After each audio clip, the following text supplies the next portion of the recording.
ਗੁਰਦਾਸਪੁਰ ਦੀ seat ਦਾ ਜ਼ਿਕਰ ਕਰਾਂਗੇ। ਗੁਰਦਾਸਪੁਰ ਮਾਝਾ ਖੇਤਰ ਦੇ ਵਿੱਚ ਆਉਂਦੀ ਹੈ। ਆਸ਼ੀਸ਼ ਕੁੱਲ ਵੋਟਰ ਹੈ 15,95,300। बिल्कुल मेल वोटर की गल करिए तो 8,44,299 वोटर है और फीमेल वोटर 7,50,965 है और ट्रांसजेंडर वोटर 36 है। इत्थे इस सीट का तुसीं समीकरण देखो, ਇਹ ਸਰਹੱਦੀ ਸੀਟ ਹੈ। ਇੱਕ ਤਾਂ ਗੁਰਦਾਸਪੁਰ ਦਾ ਸਭ ਤੋਂ ਵੱਡਾ ਫੈਕਟਰ ਰਹਿੰਦਾ ਡੇਰਾ ਬਾਬਾ ਨਾਨਕ, ਠੀਕ ਹੈ। ਇਸ ਤੋਂ ਇਲਾਵਾ ਗੁਰਦਾਸਪੁਰ ਇੱਕ ਤਰੀਕੇ ਦੀ ਮਾਝੇ ਦੀ ਹੌਟ ਸੀਟ ਕਹਿ ਸਕਦੇ ਆ, ਪਰ ਇੱਕ ਤਰੀਕੇ ਦਾ ਵੋਟ ਫੈਕਟਰ ਤੇ ਨਜ਼ਰ ਮਾਰੀਏ ਤਾਂ ਕਰਤਾਰਪੁਰ ਕੋਰੀਡੋਰ ਸਭ ਤੋਂ ਵੱਡਾ ਫੈਕਟਰ ਰਿਹਾ 2019 ਦੀ ਇਲੈਕਸ਼ਨ 'ਚ ਵੀ, 2022 ਦੀ ਇਲੈਕਸ਼ਨ 'ਚ ਵੀ, ਉਸ ਤੋਂ ਪਹਿਲਾਂ ਵੀ ਇਹ ਵੱਡਾ ਫੈਕਟਰ ਰਿਹਾ, ਭਾਵੇਂ ਵਿਧਾਨ ਸਭਾ ਇਲੈਕਸ਼ਨ ਹੋਵੇ ਭਾਵੇਂ ਲੋਕ ਸਭਾ। ਮਸੀਹ ਭਾਈਚਾਰਾ ਗਗਨ, ਮਸੀਹ ਭਾਈਚਾਰਾ ਵੀ ਔਰ ਇਸ ਦੇ ਨਾਲ ਦਲਿਤ ਵੋਟ ਖਾਸਾ ਆਧਾਰ ਰੱਖਦਾ ਗੁਰਦਾਸਪੁਰ ਤੋਂ। सरहदी सीट है, सरहदी सीट जिस तरह के पहला भी जिक्र किया, कोई भी सीट अगर सरहदी हुंदी है तो वोट परसेंटेज से ऑटोमैटिकली उसका असर पैंदा। महिला वोटर कितनियां प्रभावित होंदियां ने इस मद्देनजर? हालांकि जेकर देखा जाए दलित वोट का तुसीं जिक्र किया खासा आधार है।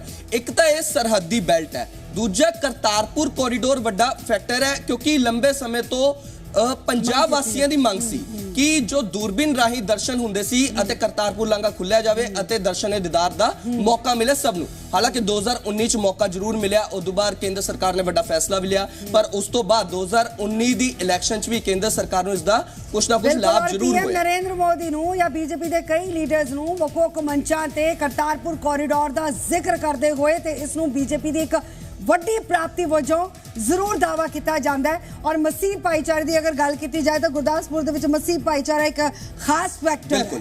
हालांकि जेकर देखा जाए तुसी जिवें जिक्र किया करतारपुर कॉरीडोर दा, पीएम मोदी हो या केंद्री कई मंत्री होण, ये वार-वार करतारपुर लांघे दा जरूर जिक्र करते हैं। तुहानूं याद होना 2022 दी जदों इलैक्शन सी, कोई भी केंद्रीय मंत्री जो पंजाब च रैली करता सी तो वार-वार कहता सीगा कि लंबे समय तो सिखां दी मंग सी वो पूरी की है केंद्र सरकार ने।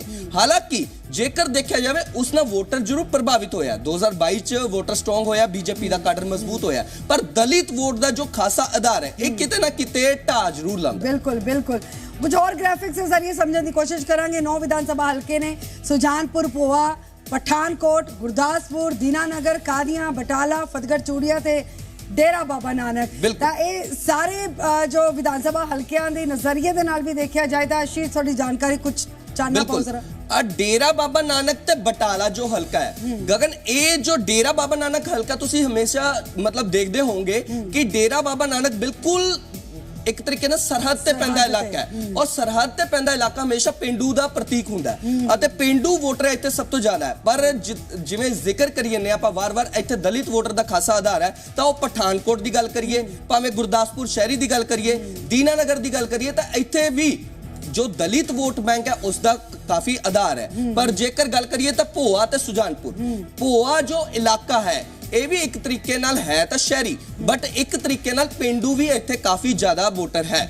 ਯਾਨੀ ਕਿ ਕਿਤੇ ਨਾ ਕਿਤੇ ਗੁਰਦਾਸਪੁਰ ਦੀ ਜੋ ਸੀਟ ਹੈ ਉਹ ਪਿੰਡੂ ਵੋਟਰ ਫੈਕਟਰ ਵੀ ਹੈ, ਦਲਿਤ ਵੋਟਰ ਵੀ ਹੈ। ਇਸ ਤੋਂ ਇਲਾਵਾ ਕਰਤਾਰਪੁਰ ਕੋਰੀਡੋਰ ਸਭ ਤੋਂ ਵੱਡਾ ਫੈਕਟਰ ਇਸ ਸੀਟ ਤੇ ਹੈ। ਪਰ ਕਿਸੇ ਵੀ ਸੀਟ ਦੇ ਲਈ ਜਾਂ ਕਿਸੇ ਵੀ ਚੋਣਾਂ ਦੇ ਵਿੱਚ ਸ਼ਹਿਰੀ ਵੋਟਰ ਜੋ ਖਾਸ ਮਹੱਤਤਾ ਦਾ ਰੱਖਦਾ ਹੀ ਹੈ, ਲੇਕਿਨ किसी भी स्टेट दे विच ज्यादा जो जनसंख्या होंदी है, जो ज्यादा वोटर हुंदा है या वोट फैक्टर हुंदा है वो पेंडू खेतर तो ही हुंदा है, पेंडू आबादी तो ही हुंदा है। फिलहाल कुछ और ग्राफिक्स के जरिए समझने की कोशिश करांगे। कुछ और ग्राफिक्स ने कि लोक सभा गुरदासपुर तो 2019 दे विच किस नूं उतारिया गया सी? सनी देओल। बिल्कुल सनी देओल जिन्हां ने जो जित हासिल की सी। सुनील जाखड़ दूजे पासे सन जिन्हां ने हार गए थे। हुण कांग्रेस तो हो बीजेपी तो प्रधान ने कांग्रेस दे विच इस तो पहला सन। बिल्कुल गगन, जेकर देखा जाए गुरदासपुर सीट इसलिए हॉट सीट कही जाती क्योंकि ये सैलीब्रिटी सीट है, क्योंकि ये सीट तो सनी देओल MP बने, उस तो पहला जिमनी चोन हुई, उदों भावें सुनील जाखड़ MP बने, पर उस तो पहला दा जेकर मैं जिक्र करा ये सीट खन्ना परिवार दी सीगी, ठीक है। इस तो इलावा हालांकि कविता खन्ना ने इलैक्शन लड़ी है, बट जेकर जिक्र करा सुनील जाखड़ दा तां वोटां दा फर्क तुसीं देख सकदे हो। 4,76,260 वोटां पईयां सुनील जाखड़ नूं। सनी देओल जो कि सैलीब्रिटी ने, बॉलीवुड च नामचीन चेहरा ने अते हमेशा गुरदासपुर सीट ते बीजेपी किते ना किते सैलीब्रिटी वाला दा जरूर खेडदी है। ਅਤੇ ਵੋਟਾਂ ਦਾ ਜ਼ਿਕਰ ਮੈਂ ਜ਼ਿਕਰ ਕਰਾਂ 5,58,000 ਵੋਟਾਂ ਨੇ ਅਤੇ ਜੇਕਰ ਮੈਂ ਵਾਰ-ਵਾਰ ਇੱਕ ਤਰੀਕੇ ਨਾਲ ਫਰਕ ਵੀ ਦਿਖਾਇਆ ਸੀ ਤੁਹਾਨੂੰ 88,000 ਦਾ ਫਰਕ ਹੈ, ਪਰ ਇੱਕ ਤਰੀਕੇ ਨਾਲ ਹੁਣ 2024 ਦੇ ਕੈਂਡੀਡੇਟਸ ਦਸੀਏ ਕੈਂਡੀਡੇਟਸ ਦੀ ਗੱਲ ਕੀਤੀ ਜਾਏ ਆਮ ਆਦਮੀ ਪਾਰਟੀ ਤੋਂ ਹਾਲਾਂਕਿ ਇਸ ਸੀਟ ਤੋਂ ਕਿਸੇ ਨੂੰ ਉਮੀਦਵਾਰ ਵਜੋਂ ਅਜੇ ਮੈਦਾਨ ਦੇ ਵਿੱਚ ਨਹੀਂ ਉਤਾਰਿਆ ਗਿਆ। ਦਿਨੇਸ਼ ਬੱਬੂ ਜੋ ਕਿ ਪੰਜਾਬ ਵਿਧਾਨ ਸਭਾ ਦੇ ਡਿਪਟੀ ਸਪੀਕਰ ਰਹੇ ਨੇ 2 ਵਾਰ, ਉਹਨਾਂ ਨੂੰ ਬੀਜੇਪੀ ਦੇ ਵੱਲੋਂ ਮੈਦਾਨ ਦੇ ਵਿੱਚ ਉਤਾਰਿਆ ਗਿਆ। ਕਾਂਗਰਸ ਵੀ ਹਜੇ ਸੋਚ ਰਹੀ ਹੈ ਕਿ ਕਿਸ ਨੂੰ ਉਤਾਰਿਆ ਜਾਏ। ਇਸੇ ਤਰ੍ਹਾਂ ਉਹੀ ਸਥਿਤੀ ਸ਼੍ਰੋਮਣੀ ਅਕਾਲੀ ਦਲ ਦੀ ਵੀ ਹੈ ਕਿ ਕਿਸ ਨੂੰ ਉਤਾਰਿਆ ਜਾਏ ਮੈਦਾਨ ਦੇ ਵਿੱਚ। ਫਿਲਹਾਲ ਦਿਨੇਸ਼ ਬੱਬੂ ਦਾ ਜੋ ਫੇਸ ਹੈ ਉਹ ਬੀਜੇਪੀ ਦੇ ਵੱਲੋਂ ਫੇਸ ਹੈ।